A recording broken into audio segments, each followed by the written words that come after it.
Yeah. I can imagine the feeling. Hell yeah. I get from you, baby. Come on with it. We can do every type of position. That's that Mink slide. I feel secure with you, baby. When you put your loving arms around me, we can do it anywhere, baby. Y'all better get that Mink Slide album and join us live in concert. Because you're teasing me with the things that a player needs. Join us live in concert December 22nd. I'm going to be rocking this shit. I'm going to have some baby oil on my chest, giving it up for the ladies. Pleasure and passion, I'm giving you Oh, y'all better get that Mink Slide album, minkslide.com, and get your tickets.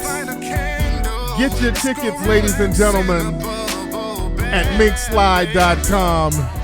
Oh, we going to be rocking that thing out. I can't wait to do this one live right here. This is the jam right here. We're going to do a video to this one. This is a sexy-ass song. A lot of folks like this song. How y'all doing, man? We're going to have a great conversation tonight, man. We're going to talk about this immigration situation, and I want to ask black folks, is immigration, especially that immigration caravan that they keep talking about, is that something that we should concern ourselves with? We're going to get deep tonight, family. We're going to get real deep tonight, but you know what we got to do. We got to take that real quick commercial break, family. While we're doing the commercial break, y'all listening to the commercials, y'all look, if you're on YouTube right now, hit that Patreon button, become a Patreon so we can continue to keep the hot fire hot. Hit that, and we'll be right back after this commercial break right here on Tariq Radio. Yo, you still ain't getting women? Really? Come on, son. You need to go to badboymembership.com and step up your game. What's up, y'all? It's your boy, Mr. Locario, the bad boy of the dating game, and I'm telling you that if you really want to attract beautiful women, you need to go to badboymembership.com. This is where you get 45 through 90-minute step-by-step dating advice tutorials every month. Just sign up, follow the advice, and you'll get the woman you want. Go to badboymembership.com. That's badboymembership.com. Yo, all my comic book heads out there, you need to check this out. Check out Brand Comics. That's a hit supernatural comic book brought to you by Antonio Bryce and Image Comics artist Kanan White. This comic book has raised almost $50,000 on Indiegogo already. In the storyline, you have to follow the heroes David and Dawn Craven as they try to stop Lionel Solomon and the mysterious group known as the Covenant from taking over the world.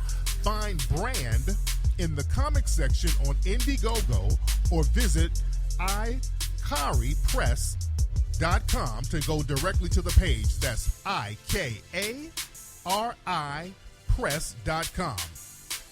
What up, my black people? This is Cesar Wiseman, you know what I'm saying? I'm back at it again with my new studio album, White America's Nightmare, featuring the new single Heat, produced by Feel the Beat. I got my sidearm cocked, fully loaded, ready to She's All I Need, featuring KJ the producer. She's all I need. Every time I think about you. And the self-titled album track, White America's Nightmare, featuring Aaron J. We woke. Your worst nightmare. White America's Nightmare, available at philosophyent.com. Coming soon, yo, black first. Yo, cupcake season is right around the corner, family, and you need to get your fragrance game all up in order. So you need to check out ashkickin.com. That's a black-owned business that sells all natural health and beauty products, and it also has fragrance products. You can get beauty products such as body butter, hair moisturizer, face moisturizer, unique incense burners, incense sticks, scented candles, and so much more. So again, you need to check out ashkickin, that's KICKIN.com. What's up, family? If you make music and you're serious about your craft, then you need to go online and visit my friends over at legendarymix.com. They have the experience you need to get the job done right. With almost 20 years behind the boards, their expertise is unmatched. Legendarymix.com delivers professional audio mixing and mastering for a great price and a fast turnaround time. As a bonus, sign up to the email list at legendarymix.com and receive a discount link and free music marketing ebook. So don't hesitate. Get started right now, visit legendarymix.com or send a text to 347-565-5892 or shoot them an email at music@legendarymix.com. The year is 2079. The futuristic nation of New Albion has been created to maintain a new racial apartheid system. There is a planned genocide that is going to target the nation's black population. A small group of black revolutionaries band together to launch guerrilla warfare attacks against their oppressors. Do they fail, or do they succeed? Find out the answer by reading the book Avoid the Machines, the new novel by author Scotty Vasco. Avoid the Machines. Now available on Amazon and BarnesandNoble.com. Get ready, Atlanta and surrounding areas. Get ready, Atlanta and surrounding areas. King Flex Entertainment proudly presents Mink Slide live in concert. Coming to the Center Stage Theater in Atlanta, Saturday, December 22nd, 2018, 7:30 p.m.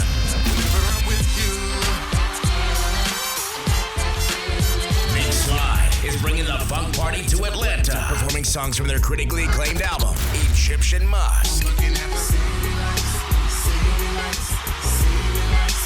Also performing special guest, the APX. Atlanta, don't miss the funk party, concert event of the year. Get your tickets to see Mink Slide live in concert with special guest, the APX, at Ticketmaster.com. For more information, go to minkslide.com. You are now tuning in to the King of Game, Tariq Elite on Tariq Elite Radio. You're going to hell, Shonda. Because you're a hoe. Oh, we're back, ladies and gentlemen. We are back. Glad to have y'all tuning in on Tariq Radio, ready to chop up some good game as we always do. You guys can still get the Malema shirts. We have the Malema shirts available at hiddencolorsfilm.com, hiddencolorsfilm.com. And speaking of Hidden Colors Film, we're working on Hidden Colors 5 still. We're still working on that. Hidden Colors 5 will be ready next year. We're looking at around June 2019 for Hidden Colors 5. We're really marinating, making it real tight, taking our time with it. And you know how we do. But in the meantime, you can get Hidden Colors 1 through 4, and you can go to hiddencolorsfilm.com and get those wonderful Malema shirts to show our solidarity with the brothers and sisters over there in South Africa, ladies and gentlemen. And like I said, don't forget to get your Mink Slide tickets. We're going to be in Atlanta performing December 22nd at the Center Stages Theater. Us and the APX, we're going to have a great time out there in Atlanta. And one of the reasons why I wanted to rock with Atlanta, I love Atlanta. Atlanta, the vibe out there, they've always had riders in Atlanta. That's one of the reasons we wanted to do the Mink Slide show out here. Just the venues were real janky, but Atlanta, that was my second choice. And they have real nice venues out there. And the venue we're going to be performing in is hella nice. Center Stage Theater is very, very nice.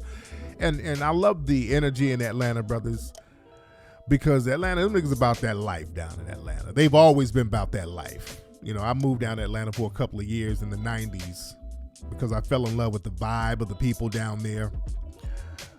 And there's a video that I posted up on my Twitter the other day. You know how these white supremacists, they be rolling up on black folks with all that sucker shit, trying to punk black folks out, intimidate black people, especially in road rage incidents.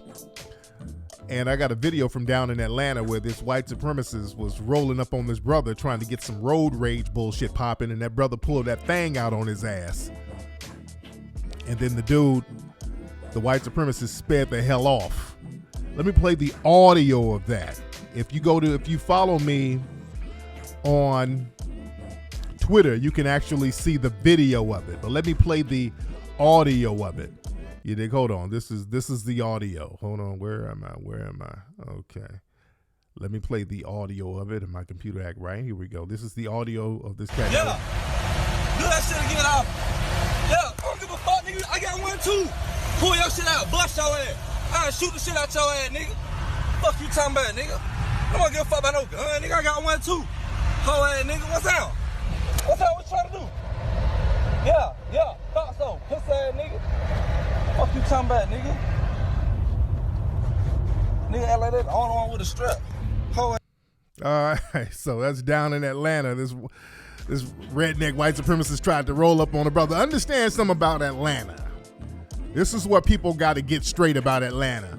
When people think Atlanta, y'all think a lot of, LGBT, you think a lot of gay dudes walking around, and no disrespect to them. Those are brothers. A lot of, gay brothers and sisters feel comfortable in Atlanta, and that's their right. They're our brothers and sisters, but be very clear. They ain't really from Atlanta. A lot of them are from other places. All right, let's be clear. A lot of the LGBT community, they come from other cities to Atlanta. Motherfuckers from born and raised in Atlanta, this is a whole different type of vibe from somebody who just moved there. The people from there, it's a whole different culture. And one of them native Atlanta niggas will fuck you all the way up down there. I used to roll with some of them street cats down in Atlanta. Them niggas don't fuck around like that. So when you hear somebody in Atlanta say, fuck you talking about, nigga, it's about to go down. When you see somebody yell, fuck you talking about, that means it's about to go down somewhere in Atlanta. You dig? Also, man, what's up with the gun laws? I heard the gun laws down in Atlanta are very relaxed. They have very lax gun laws down there. Some people were saying you can get certain guns without a license down there. I'm not too clear on the gun laws down there, but I know niggas be holding though. I know niggas be holding heavy down there in Atlanta. You dig? So I want to learn more about the gun laws down there. You dig? But I digress, ladies and gentlemen. Also, I know you guys heard about Dr. Phil on the Dr. Phil show, y'all. There was this bed wench, Mammy, on there, and she had her daughter talking real reckless about black people. And I don't think I'm going to play the clip. I played some stuff last week on my other broadcast. This girl named Treasure and her mother Monique. Now, what's happening now, this Treasure girl was talking real reckless about black folks. And Dr. Phil, he was on the Breakfast Club acting all surprised. And let me explain something to you about white supremacy. Like our brother Neely Fuller says, the white supremacists, they'll play both sides of the argument.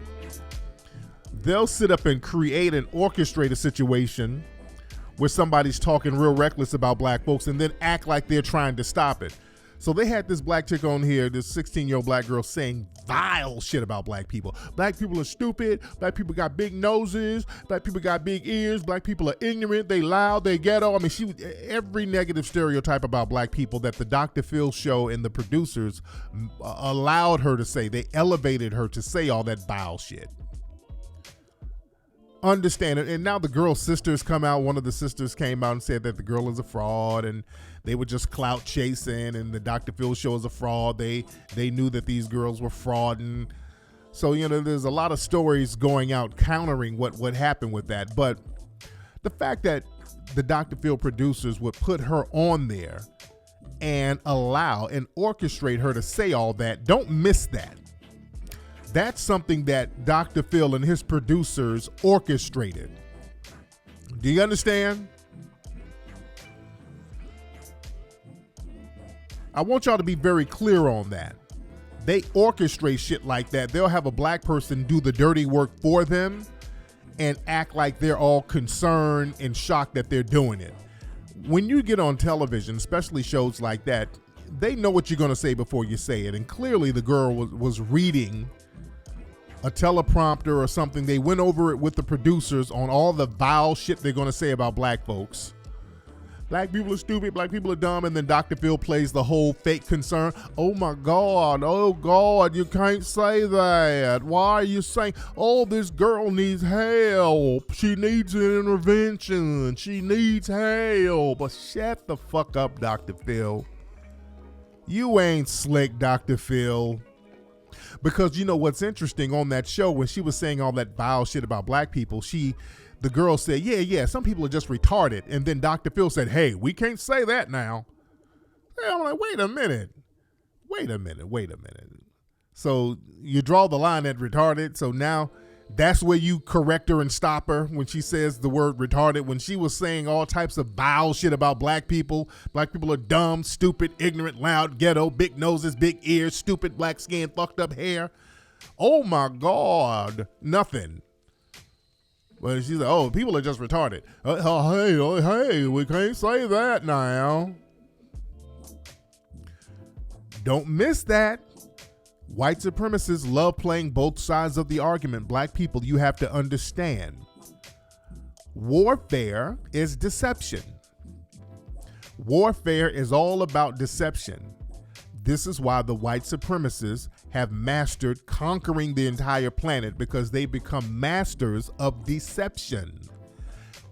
And black people, you really got to understand that concept. When a white supremacist gets out of the bed, they just dream of new ways on deceiving your black ass.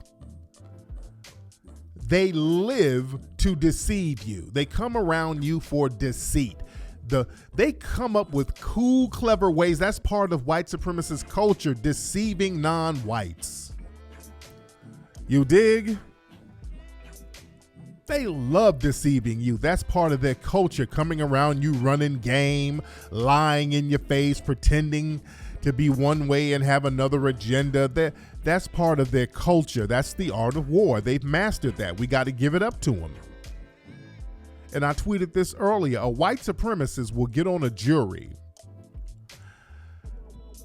vote not guilty for a white cop killing a black child, leave that jury and go put on a Black Lives Matter t-shirt and go out in the streets with you and protest police brutality. That's the kind of shit a white supremacist will do with a straight face, and they won't miss a beat. They'll let a cop off and then go protest with you.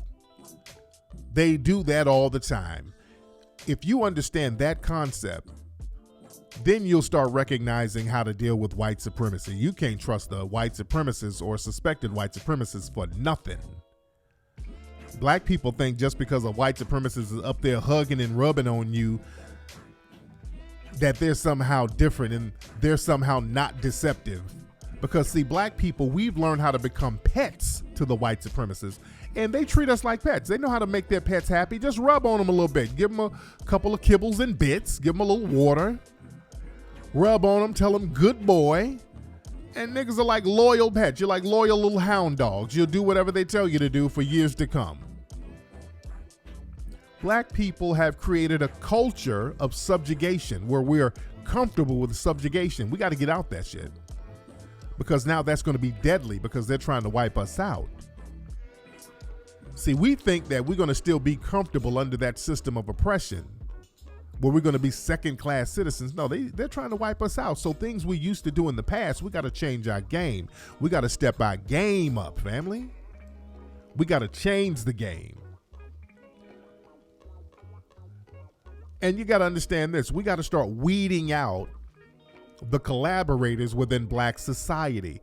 It's a good thing we start weeding out people like The Root, those folks who are the fake mouthpieces for black society. We've called them out, and there's others that we got to get on too, like those Blavity people.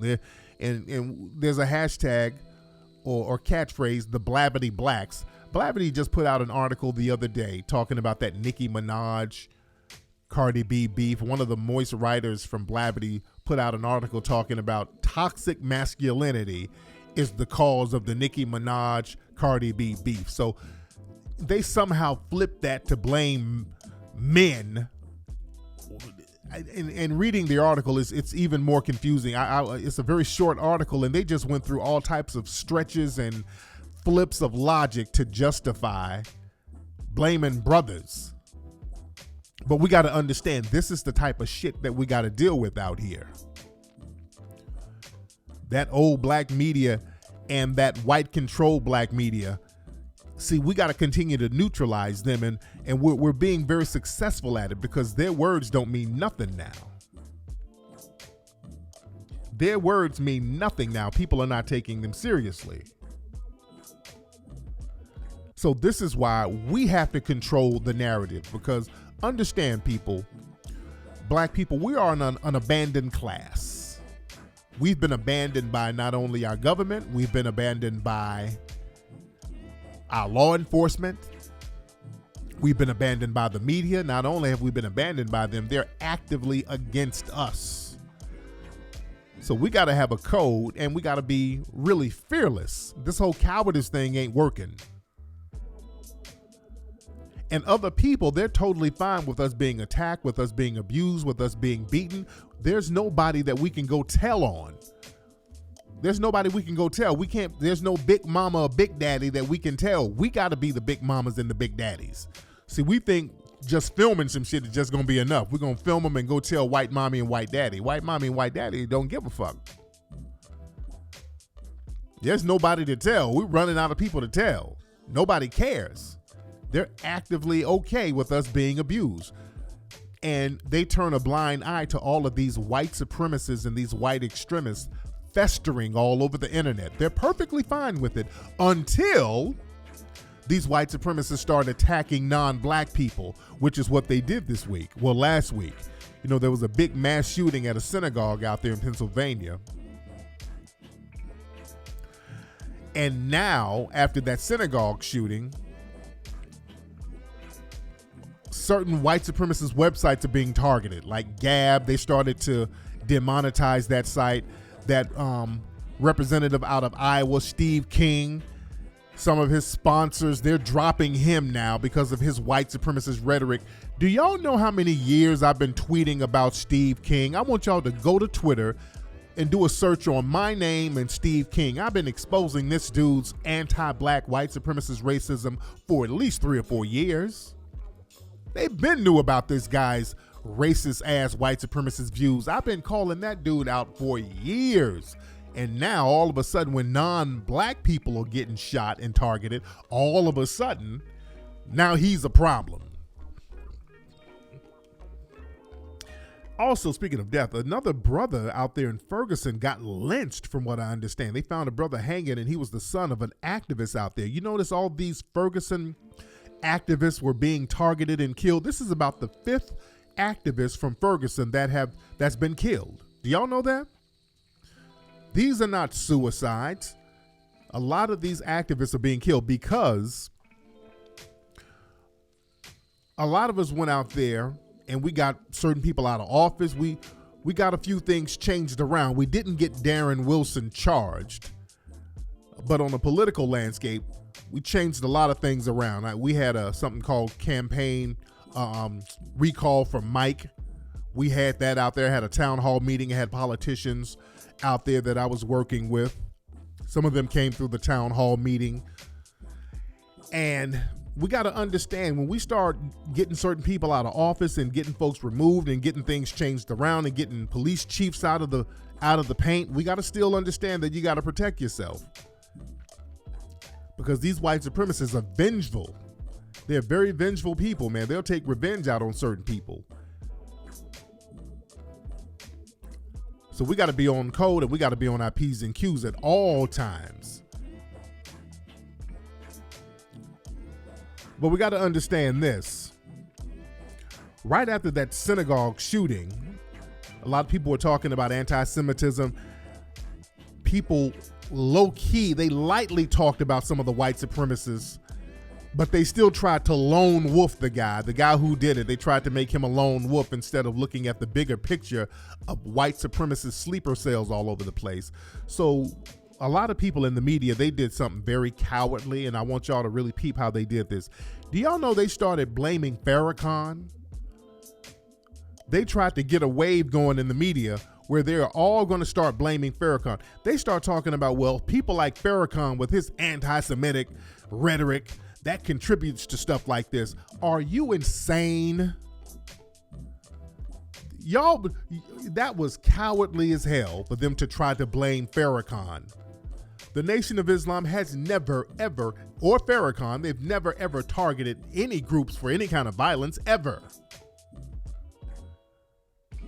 And the reason why some of these media outlets tried to do that, they think they're slick.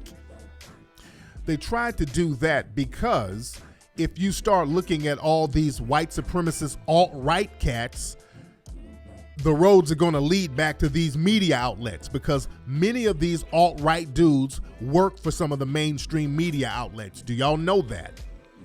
When you start dissecting and getting into all of these white supremacist organizations that's dangerous and deadly, you're going to see that many of them work at some of these publications, like the Proud Boys, Gavin McInnes. You know, he founded Vice. That's another thing. A lot of these so-called alt-rights, they work at these so-called liberal, and they help create these liberal publications. You understand? So who's funding the Gavin McInneses and all these cats? Where they get all that money from? Who's funding these dudes? Look at BuzzFeed. That's another one.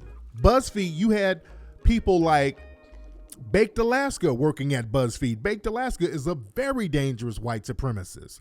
He's at all them rallies causing ruckus and starting fights and all this shit. He was out there at Charlottesville. He worked right up there at BuzzFeed. In the Daily Caller, they were talking about Farrakhan and his anti-Semitism as it contributes to the synagogue shooting. The Daily Caller, that's Tucker Carlson's joint, they got dudes there now connected to the alt-right. So again, they're trying to throw a Farrakhan as a smokescreen so that people won't look into them. You dig? So this is why we got to drive the narrative. It's very important for us to drive the narrative,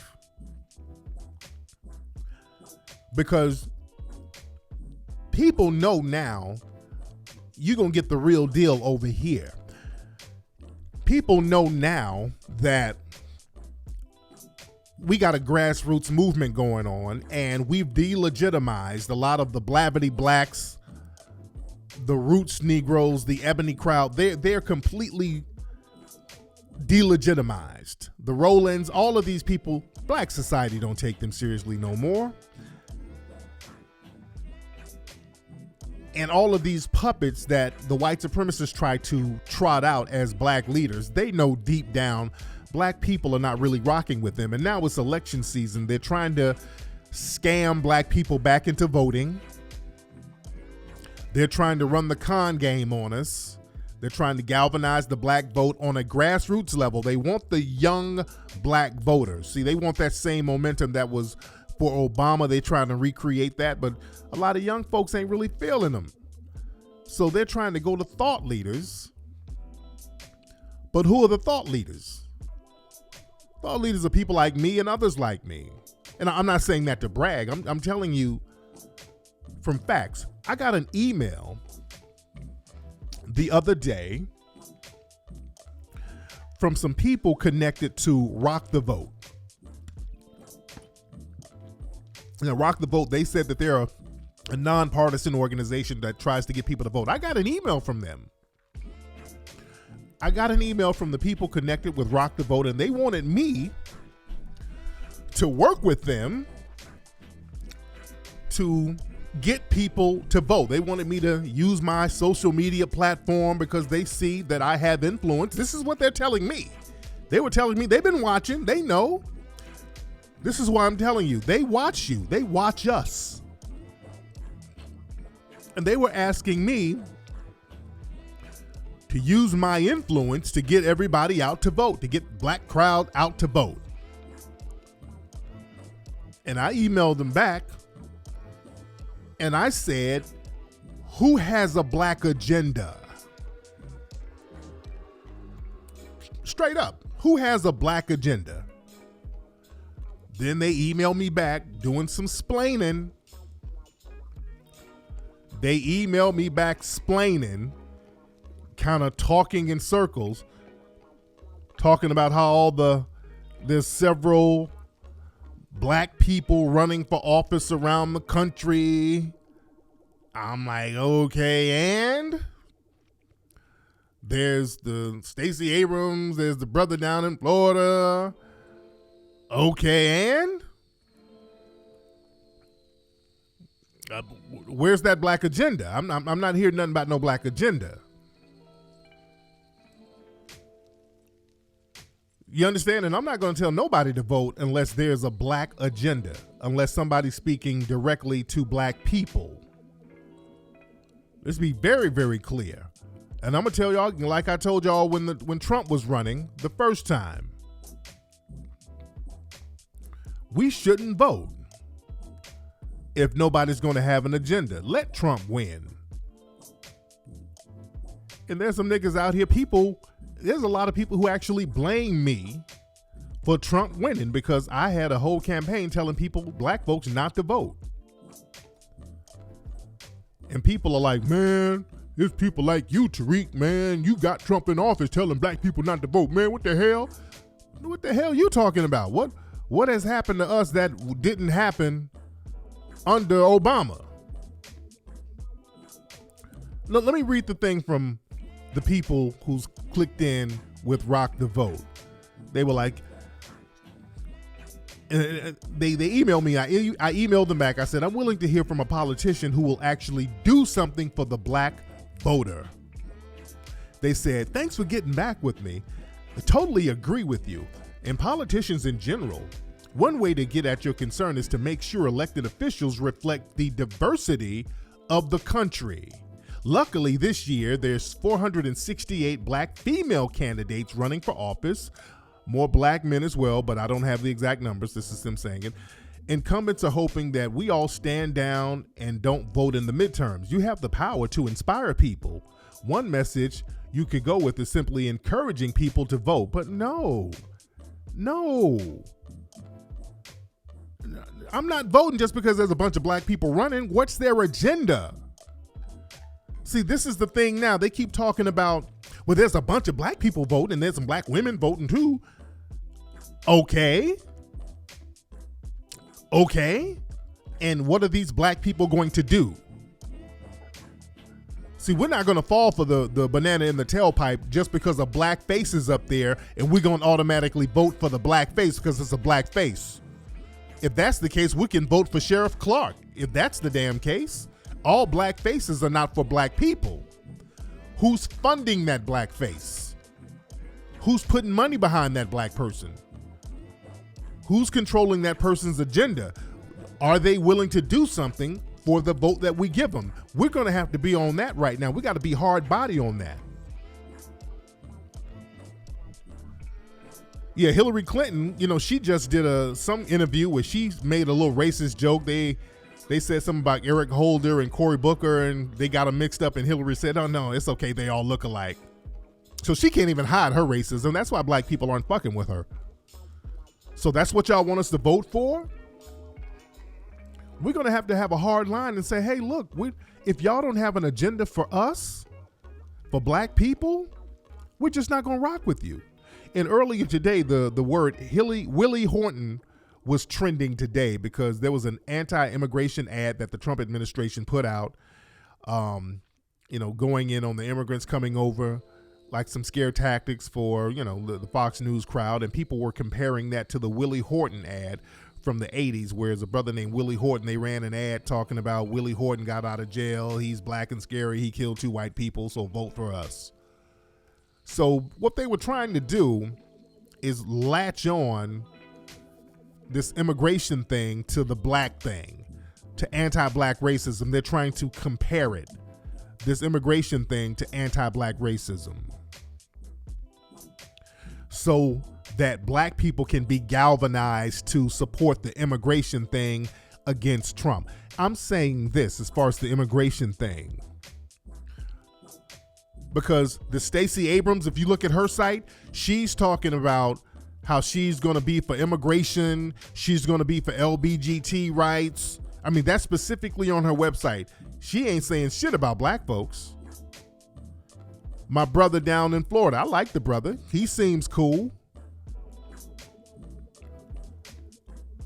But I want to hear some more about an agenda, because when I see and I dig into some of the people that's funding this dude, I'm like, okay, I see the word black popping up all over, but they're not talking about actually doing anything for black people.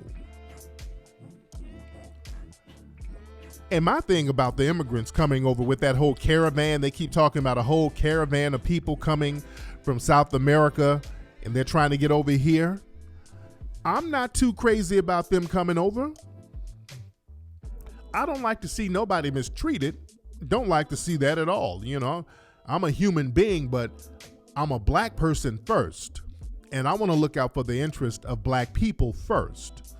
And if we're going to be 100% honest, immigration after the civil rights movement, that has not helped black people whatsoever. And I'm going to ask y'all, like I asked people on Twitter, how has immigration helped black people? Now, black people, we were the ones in the 1960s getting the shit kicked out of us so that they can have immigration. They can have other people come over here and live right. It was black people getting their asses whooped for that. It's black people in America. When I say black people, I'm talking about native black Americans. It's black people who fund these folks when they get here. They usually set them up around us, give them businesses that we fuel. Do y'all understand me? I want y'all to be very clear. These people eat off us. When the Koreans come over, they eat off us. The Chinese, they eat off us. They come over, open up them nail shops, they eat off us. The Arabs come over here, they open up them liquor stores and gas stations, they eat off us. Those East Indians come over here, get them 7-Elevens and shit in the hood, they eat off us. All these groups eat off us. We haven't benefited from them at all. We've been undermined by them, if we're going to be very honest. They try to create this false equivalent minority status between us. But these people don't identify with us at all. As a matter of fact, they identify more with the white supremacists than us, and they use that identification status against us. Immigration has been a hindrance to black society, if we're going to be honest. And I'm talking about immigration after the civil rights movement. Do y'all understand me? We're going to have to be very clear. Don't let them finesse us talking about, hey, we need to step up for this immigration thing because we're all minorities in the struggle. Do y'all know, black folks, when some of them come over here from South America, those white Hispanic, they come over here and start hooking up with the alt-right. They start hooking up with the Proud Boys. Even before the alt-right and the Proud Boys, the Mexican mafia, all of these dudes in the jails and prisons in California, they're lined up with the Aryan Nation. They're allies with them. They're not allies with the Crips and Bloods. A lot of those Hispanic gangs are clicked all the way in with skinhead gangs and white prison gangs. And we out here knocking ourselves in the head, and Jesse Jackson and all our so-called black leaders out here campaigning for them to come over so they can come over here and start fucking us up. We got to be real, man. We got to look at this in a very honest way, because we think we can cape for everybody and it's going to be reciprocal. Family, when has this shit been reciprocal? We've been caping for these people for 50 goddamn years. When have they paid us back? We're just going to have to ask real honest questions here. When have they ever paid us back for helping them? Because we have helped them. Black Americans, we've helped them more than any group, and they know it. And they pay us back by aligning themselves with the law enforcement. Then we get the Zimmermans and the Yanez. We get all of these Hispanic race soldiers who line themselves up with the white supremacists to murder us. And you got the Hispanic white supremacist gangs like the Nazi lowriders. All of these people are against us, man, as a group. Now, I'm cool with Hispanics on the individual level, but I'm talking about as a group. See, the thing is, niggas are so happy to get them some South American cooch. You think you arrived because you get to fuck a little Mexican chick you done met somewhere. Or you done fuck the chick from Honduras somewhere. You dig? And we're going to have to be very honest with how people get down and how they treat us and how they've never reciprocated at all with us. And the thing is, when it comes to voting, lot of black folks, we have a slave mentality when it comes to voting. Black folks can't even give you a good reason why we should vote. When we talk about why we should vote, you know, you got the old civil rights fossils that they parade around, like John Lewis. Notice all those old civil rights Negroes who are funded by white dollars. They're paid to go out there and campaign and compare the civil rights struggle to the immigration struggle. Every other week, you got John Lewis out there. Oh, Lord Jesus, I remember when I was in Selma. Oh, when you see John Lewis, you about to hear some shit about how he got his ass whooped in Selma and how that's going to relate to everybody else. Oh, I remember these immigrants remind me of Selma when I was on that Manhattan Bridge. They hit me in my head every which way, broke my skull 3 times. But I prayed and I asked for forgiveness, and here I am, and I'm going to pray for the immigrants. We should all get in good trouble. That good trouble speech. Sit your ass down and eat your biscuits, nigga. I don't give a fuck about no John Lewis. Yeah, I'm saying it publicly. I don't give a fuck about John Lewis and his buck dancing. Yeah, I'm saying it publicly, goddammit. Every time they parade one of these civil rights niggas out here, we're supposed to bow down and give him props because he got his ass whooped in Selma. No, nigga, what have you done lately? Don't come telling me about that ass whooping in Selma. We heard it, nigga. Not what you're doing now. Well, I remember my ass whooping in Selma. No, nigga, what else now? Because you're out here fucking up the game now, dude. You fucking the game up. I don't give a fuck about no damn John Lewis. We got to respect these old niggas that's undermining us. Come on now. You caping for all these other groups. Hell, I remember when that gay club got shot up in Orlando. John Lewis was all in there having a sit-in. He was at the White House. They were all linked up. I mean, they put their lives on the line for every other group. They ain't doing all that for these black kids out here getting shot by these race soldiers. You don't see him giving that good trouble speech for that. I haven't heard the good trouble speech for these black kids out here. See, that's the problem I have, nigga. I'm not hearing your good trouble speech. When we start talking about these black babies getting beat the fuck up by these race soldiers, now I don't smell biscuits no more. The biscuit scent then just disappeared. But if a gay dude gets a jaywalking ticket, oh Lord Jesus, I remember when I got a ticket after I got beat in Selma. Oh, we all gonna get in some rainbow good trouble. Nigga, please. That's why young folks ain't fucking with those dudes, man.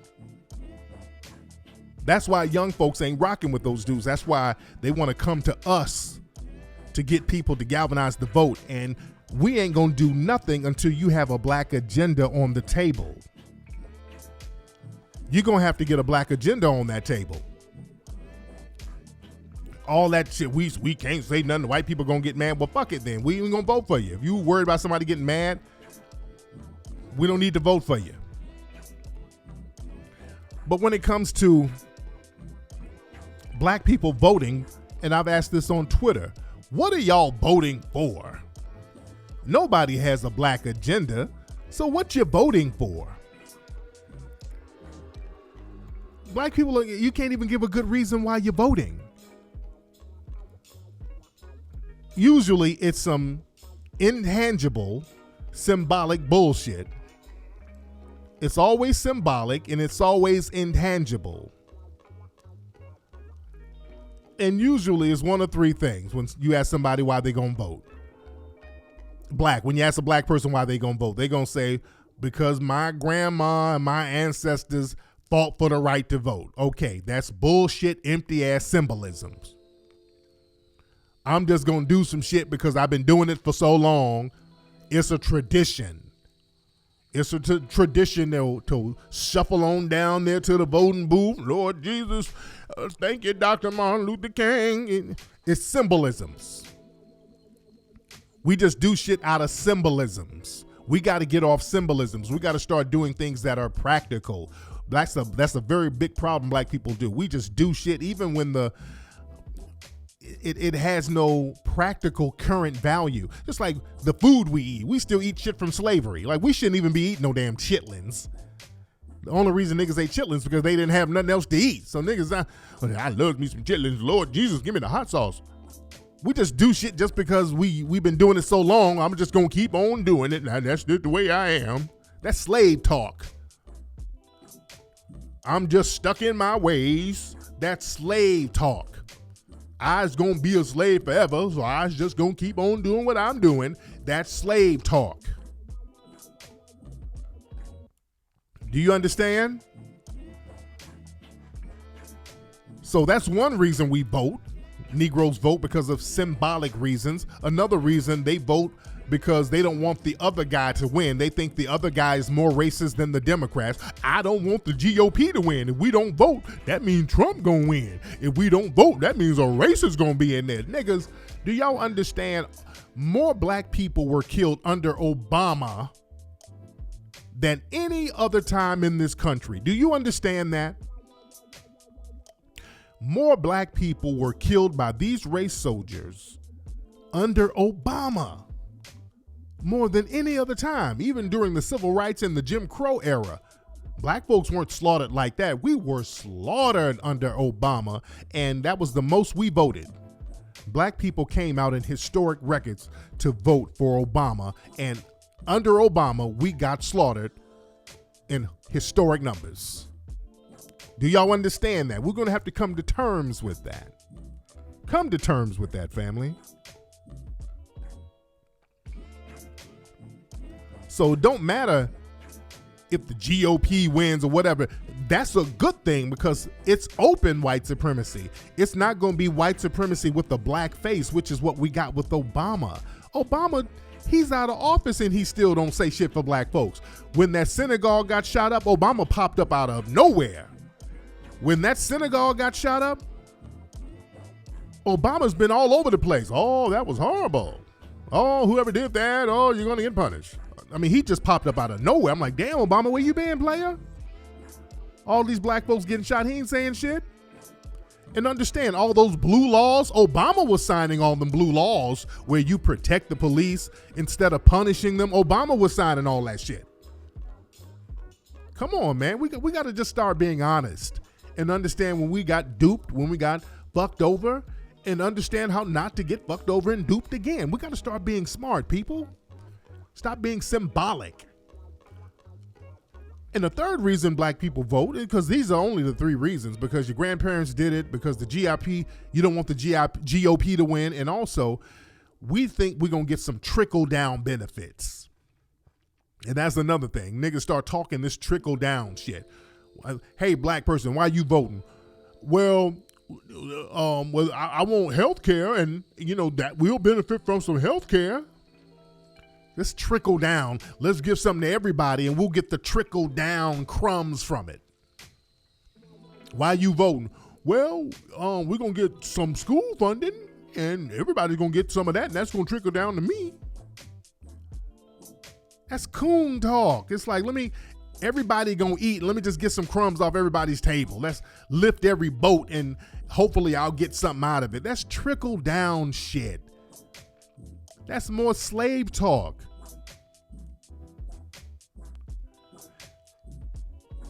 You understand me? And also watch out for some of these other words that Negroes pick up on that the white supremacists throw them. Because niggas start talking. And this is, I want black folks to really understand this part of the game, how they'll hustle you. When they say, well, we're going to do something about criminal reform. And then Negroes start repeating that. Well, this politician, well, he's going to do something about criminal reform, and that's going to help black people. That's a con game right there, because number one, what about the black people who are not criminals? Do you understand? What about black people who aren't criminals? The fuck you mean criminal reform? And that's going to trickle down to black people. That gives the assumption that we're all criminals. Watch that language. And criminal reform don't work. Ain't no criminal reform. I was talking to Ice-T about this. Shout out to my brother Ice-T, the rapper, the legend Ice-T. Ice-T back in the day, he had a gang reform program. And he noticed that nobody was supporting it until they changed the name. They had to change the name to gang prevention, because under gang reform, when you say you want to reform a gang member, most people don't like gang members. They're like, well, fuck them. He a gang member. Fuck him. I ain't trying to reform him. Fuck a gang member. So I said we had to do gang prevention. So we had to prevent people from getting in gangs. So that's when people started to support the thing. So when you say criminal reform, people feel the same way. If a black person is a criminal, fuck them. I ain't gonna support that. Watch the words. Neely Fuller taught us about how the white supremacists use words in a very clever way against us. Watch those words. And also when they start talking about they're going to do prison reform, that's another thing. Well, prison reform, that's going to help people. Prison reform is going to help white drug addicts. Do y'all understand that? We keep thinking if they use some vague catch-all term that somehow is going to benefit us without them saying it. Bullshit. You got white drug users going to jail left and right, so they're going to use that to help them. That shit ain't going to trickle down to you. Understand, words are tools. They're very clever with the words. Fuck all that. Don't ever go for that trickle down bullshit. We need specifics. You need to do something specifically for black people. We don't need trickle down. Y'all didn't get trickle down when we were in slavery. That wasn't trickle down. Y'all had all our asses whooped during 100% of that damn labor. It wasn't no trickle down. During Jim Crow, wasn't no trickle down white supremacy. When black people were denied resources by the government, wasn't no trickle down. The majority of us were locked down and beat down when they were giving out them VA loans and home loans that all the white people got that black people couldn't get, and that literally created the white middle class. It wasn't no trickle down. Now, niggas, y'all ain't getting shit. So miss me with the trickle down shit now when it's time to show up or hoe up. Now all of a sudden, well, we're gonna give everybody some health care and y'all niggas will get an Obama card. Nah. No. No.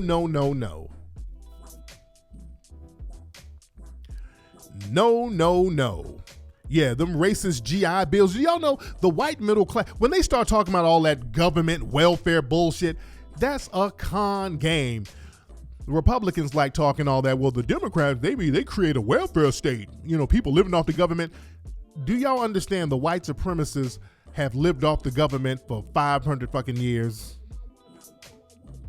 They've been getting shit from the government the minute they got off on this damn land. Don't let them run that welfare game. Always remind them when they start talking about a welfare state, the biggest welfare, the welfare capital of America is Owsley County, Kentucky. I always point that out, and that shuts them right the fuck up. When they start talking about Democrats, black people, and welfare, always point out Owsley County, Kentucky is the welfare capital of the United States. I want y'all to Google that. O-W-L, how you spell that shit? O-W, okay, I can't spell for shit now. Let me write this shit out. My spelling is fucked up. Hold on. Okay, there you go. I got it. O-W-S-L-E-Y. Okay, I had a little spelling brain freeze for a minute. I had to write it out. But Owsley County, Kentucky, it's a city, it's a town in Kentucky. It's an all-white town, like 99% white, 98% Republican. It's all white, all Republican, and the entire fucking town is on welfare. Every motherfucker in this town gets food stamps and welfare. I mean, everybody. It's infamous for being the poorest white place in America. All they ass vote Republican, and they all own the goddamn county. Owsley County, Kentucky. So don't ever let them run that welfare shit. As a whole, a Republican town full of white people broke as hell on the damn government right now. You understand? They love running that game on you. Talking about a Democrat. You ain't got no all black towns and everybody's on no damn welfare. You don't have that. They like to keep that town under wraps, all them broke ass hillbillies over there. The hell, the whole town on welfare and you white and all the white benefits and privileges that you could have flipped and you own wealth. The whole town is on welfare. What the fuck does that say about you? What does that say about you? Not one of them should be on no damn welfare, let alone a whole town. Black folks, if we on welfare, we got a goddamn excuse. Yeah, we should be on welfare. More of us should be on welfare.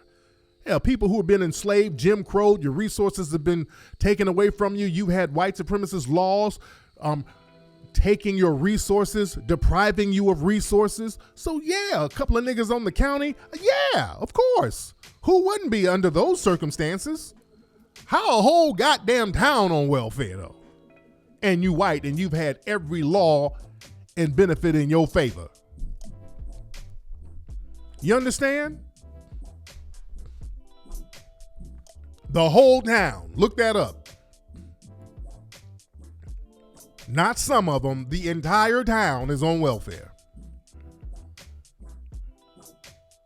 But I digress, ladies and gentlemen. But we got to understand some of the words that they try to use. Some of the words that the white supremacists try to use against us and try to use to run game. When they start talking about police reform, watch those words too. We don't need no police reform. Police reform, basically, that's a low-key way of rewarding police.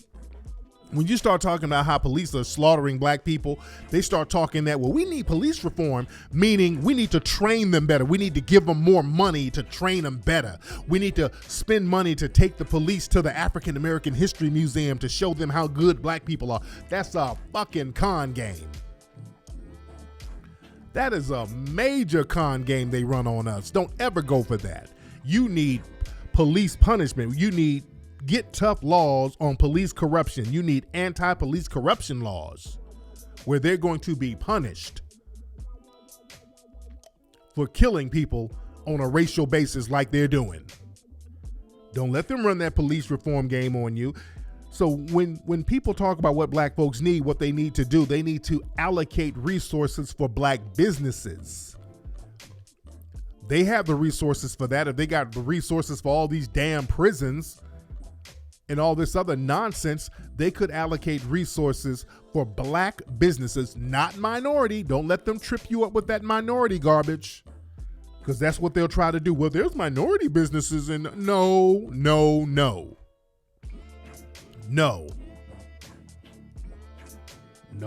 because a lot of these other minorities are against us. This is why they keep elevating these coons out here. And they're pulling out all the stops. I saw something, well, they had Oprah. Oprah was campaigning for the sister down there in Atlanta. I want to play Oprah's speech. She was down there for Stacey. Oprah's trying to, Oprah was actually out there knocking on doors for Stacey Abrams.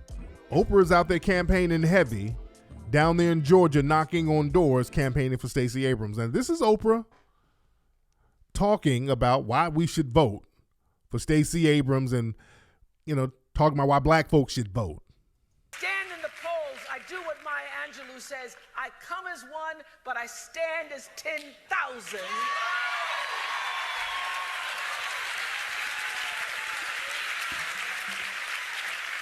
For all those who paved the way that we might have the right to vote.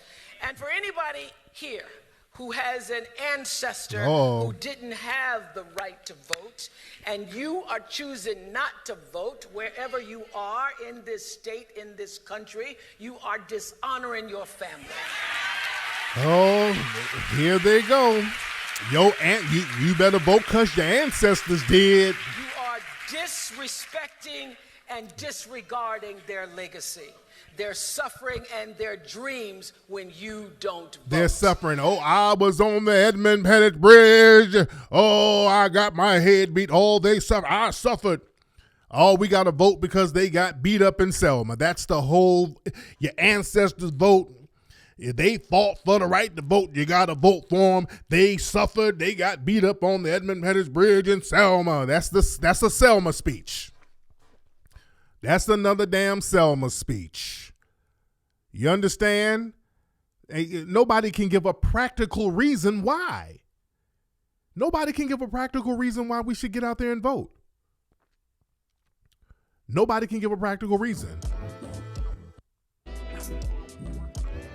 Because the thing is, the people who fund these folks, which is white dollars, they tell them, don't commit to black people. We know that. We saw with Hillary and those leaked memos about DeRay McKesson and all that shit, how they were saying, don't you commit to black folks. Don't say you're going to do nothing. It's the benign neglect policy that's still in place. They still got that benign neglect policy. And if you guys are going to keep that benign neglect policy, meaning let's not offer black folks anything, let's just keep conning them into voting and supporting all of us, well, we just won't vote. We'll benign neglect your ass too. We're having a reverse benign neglect. Benign neglect goes both ways. We treat others as we are treated. It's the golden rule. We're having a reverse benign neglect. We're going to have to stand on that square, family, and let them know we ain't moving unless you put something on the table. Y'all ain't about to finesse us out no votes. We're not about to get finessed no more. Because you got a lot of coonery coming on the left and you got a lot of coonery coming on the right. And understand this, as far as these immigrants, that's not going to galvanize us, because look, we know that they're going to come over here and work against us. They've never helped us. And then some people will pop up and say, well, hey, wait a minute. What about black immigrants? There's black immigrants who come over here. What about them? What the fuck about them? Oh, let's get real. What about them? What about them? Well, they black, but they don't act like it. When a lot of these Caribbean and African immigrants come over here, they go out of their way to distance themselves from us. We become all types of akatas. They don't identify with us. I ain't about to cape for them either. For the most part, while you want to be real, I'm cool with a lot of people who are Caribbean and African, but I'm talking about on a group level. Let's keep this thing 100 now. Let's keep this thing 100. Some of the black immigrants, they are no better.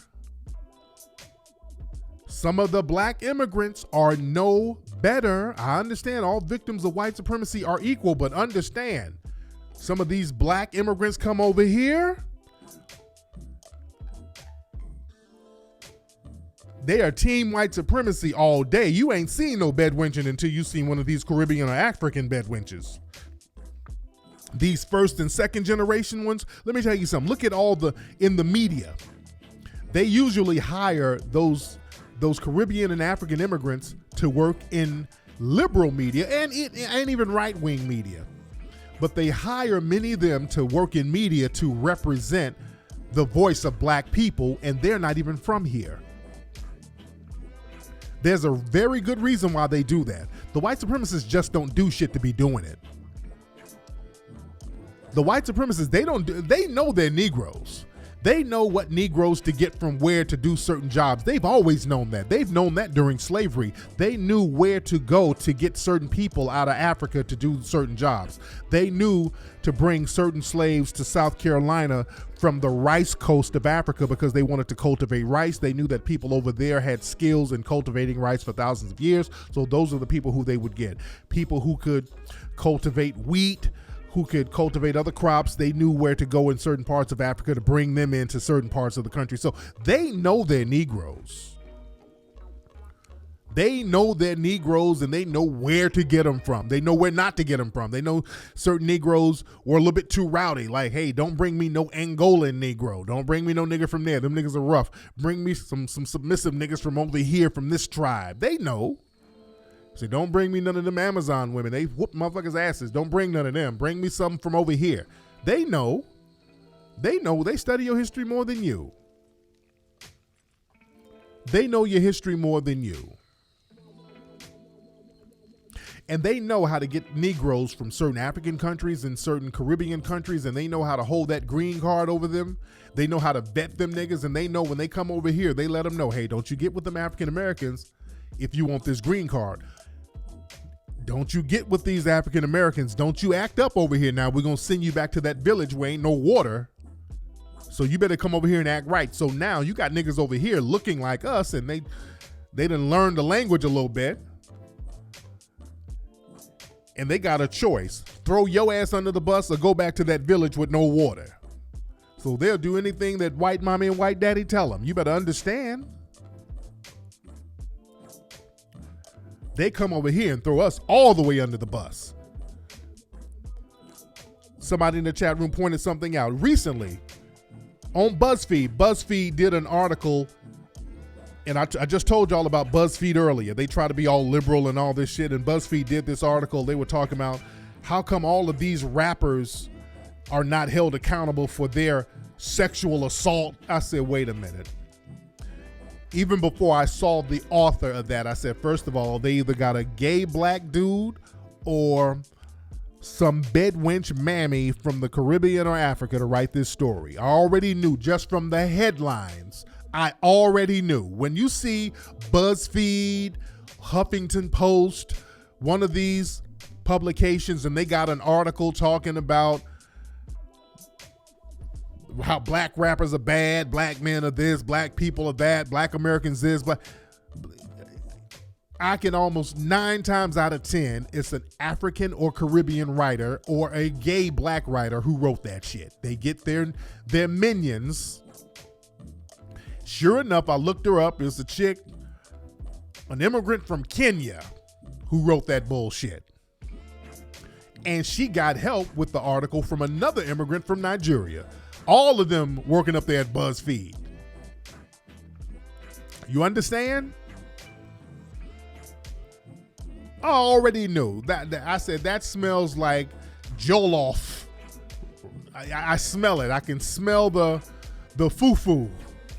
I smell it already. You dig? The writer was an African bedwench. You understand? So a lot of them work for those publications. So I had a couple of African immigrants who were mad at me, and Caribbean immigrants too. It was a couple of Caribbean immigrants who were mad because we were pointing out their bullshit. They were talking some shit, man. Because I asked people, I'm like, what are some of these immigrants? How are they helping us?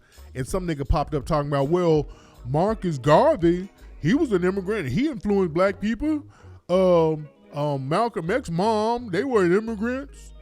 Nigga, don't point to some shit from 100 years ago. I'm talking about after the civil rights movement. Dude. Back, you don't have immigrants like Malcolm X's parents and Marcus Garvey. You don't have no Marcus Garveys coming over here no more. Let's stop trying to run a con game. You don't have no Marcus Garveys coming over here no more.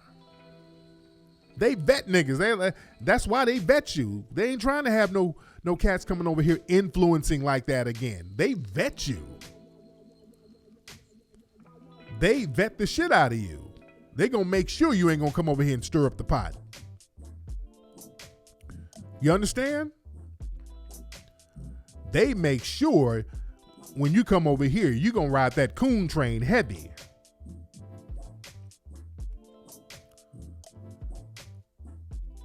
So we gotta be very clear about shit.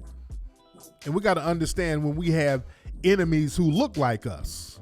We gotta understand when certain people are working against our best interest and trying to look out for themselves, and they put on the game face and try to learn some lingo. And that's another thing. A lot of these immigrants, first and second generation, look at niggas who use a lot of corny, outdated slang. I've been noticing that a lot of these niggas who use this overt slang, trying to sound like a black American, that's a dead giveaway right there. You got to watch out for stuff like that. And also we got to watch out too for native coon parents. We do have a lot of coonery out here. The thing about us, we do call out our coons. And a lot of us will vote, and if we're going to be very honest, a lot of black people, we vote because we like the fact that white people come around us every few years being fake and phony, smiling in our faces. We know it's fake. We know it's phony, but the fake white approval is better than no approval. Fake white approval is better than no white approval. And that's the mentality that we have. We like the fact that they'll come around the black churches every 4 years, start hugging on some Negroes, patting you on the head. You get to take some selfies with them. And you're so desperate for approval, that's just enough to win you over. That's enough to win you over. That's why all those Negroes were up there at the White House around Donald Trump and Donald Jr. White daddy approval. Their coon parents were sending them up there. Let me play a clip. Fox News interviewed some little Negroes who went up there to the White House to that little young black leadership thing where they didn't talk about no policies. It was just a big PR photo op to make it seem like, well, the Trump administration weren't a bunch of white supremacists. They got all these Negroes there, and those Negroes were happy to go up there because the white supremacists, they knew. They said, wait, we know our Negroes. All we got to do is just invite a bunch of them up here. They'll come. Shit, they'll come just to come. And sure enough, they did. They didn't invite them niggas up there and say nothing tangible. They just went up there, let them niggas take selfies. They went in there yelling and screaming when they saw Trump. Just groupie-ass, goofy niggas.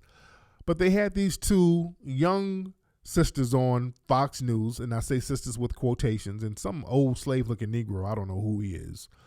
And they're talking about why they went to the White House. Listen. But they'll run to the border and welcome people's not citizens here, but they don't welcome my kids into the White House. They say it's a disgrace. As I recall, we ran the soundbite yesterday. Al Sharpton said that the people who were there in the East Room, ladies, were props. We were not props. We were not props. We actually had to fundraise to get there.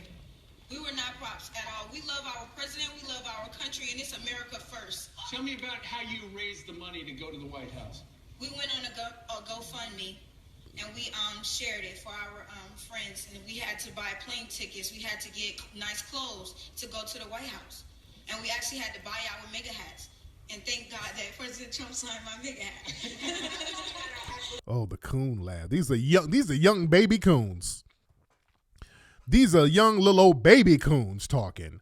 And you should see her teeth. She got all her teeth are showing. This little girl, every tooth in her fucking mouth is showing. We had to buy home mega hats. We had to raise money. And basically, they put up a GoFundMe page, probably saying some shit like, we black and we want to go see Trump. So you know the white supremacists gave them a bunch of money. Idiots. Anytime you want to go up there and act like a coon, the white supremacists, they'll come and give you some paper and they bragging about, well, we got us some new clothes. We got some new clothes and some MAGA hats. That's nigga shit. Baby slave coons. Our MAGA hats. And thank God that President Trump signed my MAGA hat. But guess what, though? When we put up the GoFundMe, guess who supported us? Republicans. Republicans. People that say they're racist. They're coons. They're white supremacists. These are the people that supported us. Yeah, they supported your dumbass fool. Because you did something that helped them. You gave them cover for their racism, you silly ass idiot. It was the people who supported me, they were the Republicans. She meant white. The white supremacists. They not white supremacists. They gave us some money for some clothes. How they gonna be white supremacists and they gave us some money for some clothes? Just we just game goofy. They're coons. They're white supremacists. These are the people that supported us in spite of our skin color. We don't see skin color. We see what's right. And oh Lord, you got your baby coon right here. We don't need skin color. As me, I believe in God. So if God calls me to do something, I am going to do it, regardless of what people around me may see. They don't understand. You see that terrible language? Yes, I see their terrible language. Once somebody told me that I should peel off of my skin because I don't deserve to be black. Why? Because I support Trump. And the reason why I support Trump is because I'm trying to promote love and push out the hate. But no one, if people don't understand, shut they just up. Oh, y'all coons with that. See, these coons, you notice that they can't deny Trump's connection to white supremacy. These coons can't really give a good explanation as to why they support Trump. You notice that Kanye was talking that same shit. Y'all remember that? Kanye was talking that same love shit. I'm here for love, right? I'm here for love. And if the president looks good, I look good, and we look good. But I'm here for love. You can't give a reason why you're supporting Trump. You can't give a reason. And you know he's connected with all types of races, so the only thing you can do is start talking that spiritual, dumb, symbolic shit. Well, I support Trump because I'm trying to push out the hate. I know he got a whole bunch of white supremacists around him, but I'm trying to come up here with love. They just need some Negro love. I'm up here for the love. This is what we got out here. Shameful goddamn coons all over the place. Clout chasing coons. They just up there for some gram shine, Instagram shine. Desperate, goofy, attention whoring Negroes. So if these niggas can get finessed by Trump, you know they can get finessed by any white Democrat. You know, Trump got open white supremacy going up there, and them niggas up there, well, I'm here for the love. So, you know, when the Democrats come, all they got to do is act like they halfway concerned. Niggas up there singing, is it a gun? Is it a knife? Is it a wallet? We get real slavey when we get around some damn white people. God damn, I wish y'all niggas get that slave mentality off you. There was a woman I was going back and forth with on Twitter. I retweeted what she said. This woman tweeted some shit that was so slavish and coonish on Twitter. Let me find this. My thing is slowing up on me. Hold on. Let me find that tweet. Okay. Let me find this tweet this woman put up. I had to retweet this shit. It was one of the most slavish things you can imagine. This sums up the Negro mentality when it comes to voting and just having a code. Hold on, where's the tweet? And if you follow me on Twitter, you can see this woman was responding to me because I was questioning people why they're voting. What are you voting for? Some woman from Alabama, she said, please stop the CRSP line. I don't know what that means. I don't know what the CRSP line means. I don't know what that means. She said, please stop the CRSP line. I'm a black woman that vote, and I'm not looking for politicians to make my life better. I do everything I can to ensure I'm doing better for my family and myself. What are you doing to help black Americans? Don't have to be in politics. Well, I don't have to go through my resume. Y'all know what I've done. You don't ask me that. I've done more for black people globally than shit, damn near anybody. Yeah, I pat myself on the back as far as that. But just the fact, and I replied to, I said, man, that's the most slavish shit I've ever heard. I said, ma'am, that sounds like slavery. Okay, yeah, that must have been cut the crap. Okay, that's what she's probably trying to say. Yeah, please stop the crap line. I guess crap line, I don't know. But I said, ma'am, people who put the interests of other people before their own, that's the epitome of slavery. That literally sounds like a damn slave. That's slavery. I's gonna look out for the immigrants. I don't want nothing from the government. I ain't looking for the politicians to make my life better. This woman actually said this. And she's an old negress, an old middle-aged lady. I don't know how old she is, but look like she's middle-aged. That's plantation mammy talk. What's the point of voting? I's gonna help everybody else. You supposed to oppress. Somebody else tweeted me, another mammy. You supposed to oppress people. You're supposed to help other oppressed people. If you don't get the fuck out my face, because you think helping these oppressed people, they're gonna turn around and reciprocate. They never reciprocate to help your ass. Somebody tweeted that to me. Oppressed people got to help other oppressed people. Well, how come these oppressed people don't never help us? Huh? How was oppressed people? None of these oppressed groups don't do shit for us. Once they get their weight up, they don't do shit for us. It ain't our job to help every goddamn body. We got to help ourselves. Nobody's helping us. They don't see fit to do anything for black Americans. So fuck them. When we get this black American thing right, then I'll holler at you. Because when black people were up globally, when we had our shit right, we helped everybody. The mothers and fathers of civilization. We went around the world helping people, lifting up civilizations. Yeah, we can see that documented all the way to when Africa started falling, right around the 15th century. That's when Africa started to really go on a decline. But up until then, even with the Mansa Musas, we saw African people going around the world helping people, giving.